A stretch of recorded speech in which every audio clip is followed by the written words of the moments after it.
সে আদম আলাইহিস সালাম পৃথিবীর জমিনে আসার সময় যে দুইটা পাথর নিয়ে এসেছিলেন, একটি হচ্ছে হাজরে আসওয়াদ আর একটা হচ্ছে মাকামে ইব্রাহিম।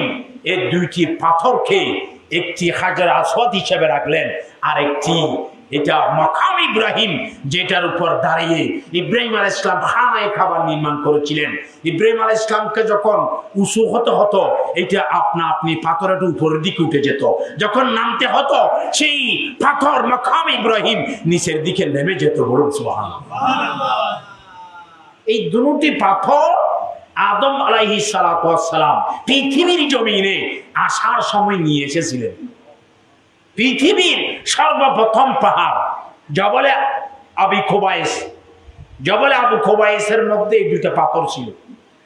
সেই হাজরে আসওয়াদ, আসওয়াদ মানে কালো পাথর, কালো ছিল না, পৃথিবীর জমিনে আসতে সাদা এসেছিল, সাদা এসেছিল। এটা মানুষেরা চুমো দিতে দিতে মানুষের সে গুনাহকে নিয়ন্ত্রণ করতে করতে, গুনাহকে সুস্থে সুস্থে সেই পাথর কালো হয়ে গেছে। বলুন সুবহানাল্লাহ। আর সেই হাজরে আসওয়াদ, সেই হাজরে আসওয়াদ এবং মাকাম ইব্রাহিম, সেই মাকাম ইব্রাহিমের মধ্যে সকল হাজিরা নামাজ পড়ে কি পড়ে না? 2 রাকাত নামাজ পড়া সুন্নাত, 2 রাকাত নফল নামাজ সেখানে পড়তে হয়। এটা হাজরে আসওয়াদকে সেটা মাকাম ইব্রাহিমকে সম্মান করার জন্য, ইজ্জত করার জন্য। আর যদি সেই মাকাম ইব্রাহিম যেটার উপর দাঁড়িয়ে খানায়ে কাবা নির্মাণ করার কারণে সেটার সম্মানার্থে যদি নামাজ পড়তে হয়, এটা একটা প্রথম। আর আমার রসুলের তাজিম সম্মান ইজ্জত করতে কেন শিরিকের ফতোয়া আসবে? এটা তো আরো বতরিকা আওলা বেশি সম্মান, বেশি ফজিলতের কারণ হবে। বলুন সুবহানাল্লাহ। আমার আলা হযরত আজিমুল বরকত ইমাম আহলে সুন্নাত বলতেছেন,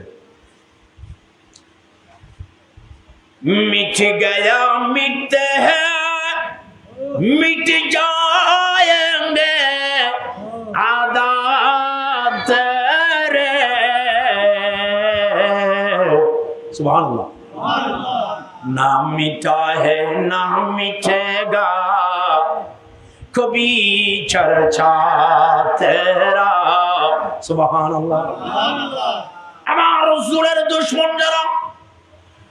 যারা আবু জেহেল, আবু লাহাব, উতবা, শাইবা, উমাইয়া বিন খলফ, সেই আরবের যারা কাফের ছিল তারা ধ্বংস হয়েছে। দুনিয়া আখিরাতে তাদের জন্য কোনো অংশ নেই। বলেন না, কোনো অংশ নেই, তারা ধ্বংস হয়েছে। তাদের নাম বলেও কেউ নেয় না। তারা কাফের, তারা কুলাঙ্গার, যারা চিরস্থায়ী জাহান্নামী। দুনিয়া তো তাদের জন্য কোনো অংশ নেই, আখিরাত তো যাদের জন্য কোনো অংশ নেই আমার রাসূলের দুশমন হওয়ার কারণে। কিন্তু আমার আল্লাহ বলতেছেন, ইয়া রাসূলুল্লাহ ওয়ালাল আখিরাতু খায়রুল লাকা মিনাল উলা। ইয়া রাসূলুল্লাহ, আপনার প্রথম অবস্থা থেকে আপনি রাসূলের শেষ অবস্থা অধিক ভালো। সুবহানাল্লাহ। আপনার চর্চা হতে থাকবে কিয়ামত পর্যন্ত, আপনি নবীর চর্চা চলবে। শুধু দুনিয়াতে নয়, আখিরাতেও আপনি নবীর চর্চা চলবে, আখিরাতেও আপনি নবীর গুণ হবে। সেই আখিরাত, ওখানে আপনি নবীর জান্নাত থাকবে, হাউজ কাউসার আপনার জন্য থাকবে, দেওয়াল হামদ আপনার কাছে থাকবে। সমস্ত নবীগণ আপনার জন্য আপনার তারিফ করবে, প্রশংসা করবে। فقط اتنا سبب ہے عناقت بزم محشر کا کہ ان کی شان محبوبی دکھائی جانے والی ہے۔ سبحان اللہ۔ مومنوں، খানায়ে কাবা এমন একটি জিনিস যেখানে গাওয়ার দল এক মুহূর্তের জন্য কখনো বন্ধ ছিল না। যখন আব্দুল্লাহ ইবনে জুবাইর রাদিয়াল্লাহু তাআলাকে শহীদ করা হচ্ছিল, মানুষেরা খানায় কাবা তওয়াফ করার জন্য কাছে আসতে পারেনি, কেউ কাছে আসেনি। কিন্তু আমার আল্লাহ খানায় কাবাকে তওয়াফ করার জন্য একটি উটকে আদেশ দিয়েছিলেন। একটি উট এই ধরনের ঘটনার মধ্যে কাছে না আসলেও সেই উটটি সেই সময় খানায় কাবার তওয়াফ করেছিল। খানায় কাবার তওয়াফ কখনো কি ছিল না? বন্ধ ছিল না। অনুরূপ ভাবে আমার রাসূলের সেই মসজিদে নববীর মধ্যে কখনো আযান বন্ধ ছিল না, ইকামত বন্ধ ছিল না, কখনো জামাত বন্ধ ছিল না। যত বড় হাদেসা, যত বড় ঘটনা হোক, আমার আল্লাহ উপরে নিচে যে কোনো কিছুর বিনিময়ে আমার আল্লাহ সেই মসজিদে নববীর মধ্যেও আযান, ইকামত, জামাত চালু রেখেছিলেন। বলুন না সুবহানাল্লাহ। সেখানে সেই মসজিদে নববীর মধ্যে যখন ওয়াকিয়ে খাররার সময়, যখন জিদে কারবালার পরে সেই মদিনা শরীফের মধ্যে যখন হামলা করতেছিল, ওই অবস্থার মধ্যে মদিনা শরীফের যখন হামলা করতেছে, হযরত সাইয়্যিদ ইবনে আল-মুসাইয়্যিব রাদিয়াল্লাহু তাআলা আনহু বলতেছেন, কোন মানুষ কাছে আসার সাহস করেনি, কোন মানুষ কাছে আসেনি, আযান দেওয়ার সাহস হচ্ছে না, ইকামত বলার সাহস হচ্ছে না, জামাতের সাহস করতেছে না। হযরত সাইয়্যিদ ইবনে আল-মুসাইয়্যিব রাদিয়াল্লাহু তাআলা আনহু বলতেছেন, সাহাবায়ে কিরামকে শহীদ করা হচ্ছে, তাবিঈনদেরকে শহীদ করা হচ্ছে, উলামায়ে কিরামদেরকে শহীদ করা হচ্ছে, মুহাদ্দিসিনে কিরামদেরকে শহীদ করা হচ্ছে। এভাবে আমি দেখতে পেলাম আমাকেও তারা শহীদ করে দেবে। সুতরাং আমি কি করলাম? পাগলের বেশ ধারণ করেছি, আবুল কাবুল কথা বলতেছিলাম। কেন? আমাকে যাতে কতল না করে। কোন একজন সিরিয়ার সৈন্য যখন আমাকে কতল করার জন্য সামনে আসতো, আরেকজন বলতো সেটা পাগল, তাকে কতল করো না, এইরকম বলে আমাকে ছেড়ে দিত। 3 দিন পর্যন্ত পৃথিবীর জমিনে কোনো আযান হয় নাই। আযান দেওয়ার জন্য মসজিদে নববীতে কেউ আসার সাহস করে নাই, ইকামতের সাহস করে নাই, জামাতের সাহস করে নাই।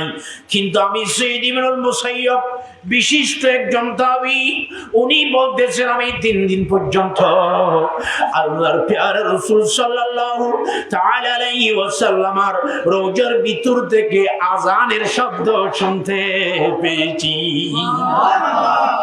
3 দিন পর্যন্ত ইকামতের শব্দ শুনতে পেয়েছি, 3 দিন পর্যন্ত জামাতের শব্দ শুনতে পেয়েছি। আল্লাহর প্যারা রাসূলের রওজার ভিতরে আযান হয়েছে, ইকামত হয়েছে, জামাত হয়েছে, আর আমি দুনিয়ার মধ্যে ইক্তেদা করেছি। আল্লাহ হযরত বলতেছেন, তু জিন্দা হে ওয়াল্লাহ, সুবহানাল্লাহ। আমার আল্লাহ হযরত বলতেছেন, আমি কসম করে বলতেছি, ইয়া রাসূলুল্লাহ, আপনি আপনার রওজার ভিতরে জিন্দা। বলুন না সুবহানাল্লাহ। তু জিন্দা হে ওয়াল্লাহ, তু জিন্দা হে ওয়াল্লাহ, তু জিন্দা হে वल्लाह मेरी सच में आलम से सुख जाने वाले चमक तुझसे पाते हैं सब पाने वाले मेरा दिल भी चमका दे चमकाने वाले हरम की ज़मीया कदम रागे चलना कदम रागे चलना कौसर का मौका है वो जाने माल जोर बोलो ना सुभान अल्लाह। মোরা যারা হজ করে তাদেরকে আগুনে জ্বালাতে পারে না, যারা হজ করে তাদেরকে দুনিয়ার আগুন তো জ্বালাতে পারে না, তাদেরকে দোজখের আগুনেও জ্বালাতে পারে না। বলুন সুবহানাল্লাহ। এমন একজন মর্দ মুজাহিদ যে 3টি হজ করেছিল, তারা তো জানে না একটি জালেম কওম, জালেম সম্প্রদায় তাকে কতল করে পুড়ে ফেলতেছে, কিন্তু হাজারো অনেকগুলো আগুন জ্বালানোর পরেও তার একটি পশম জ্বলল না। সুবহানাল্লাহ। তখন তারা এসে হযরত সাদান খৌলানি রাদিয়াল্লাহু তাআলা আনহুর কাছে এসে বলতেছে, হুজুর, একজন মানুষকে তো অমুক গোত্র কতল করার পরে অনেকক্ষণ পর্যন্ত চেষ্টা করেছে আগুনে জ্বালানোর জন্য, হুজুর না তো এতক্ষণ চেষ্টা করার পরেও একটি পশম জ্বালাতে পারে নাই। সুবহানাল্লাহ। তখন হুজুর বললেন, হয়তো এই মর্দে মুজাহিদ হয়তো 3টি হজ করেছে, কারণ আমার কাছে তথ্য পৌঁছেছে যারা একটি হজ করলো তারা ফরজ আদায় করলো, যারা 2টি হজ করলো তারা উত্তম হজ করলো, যারা 3টি হজ করলো নিজের উপর দোজখের আগুনকে খারাপ করে দিল। বলবো সুবহানাল্লাহ। যারা তৌফিক হয়েছে, যারা হজে গিয়েছেন, আল্লাহ তারা বড় খুশনসিব, তারা বড় খুশনসিব, আল্লাহ তাদেরকে কবুল করেছে। আমরা যারা যেতে পারি নাই, আল্লাহ আমাদেরকে জীবনে একবার হলেও ইমাম হাশিমি মুর্শিদ কেবলার রোজার সামনে আমরা এই একটা আমিন বলি, আল্লাহ আমাদের সবাই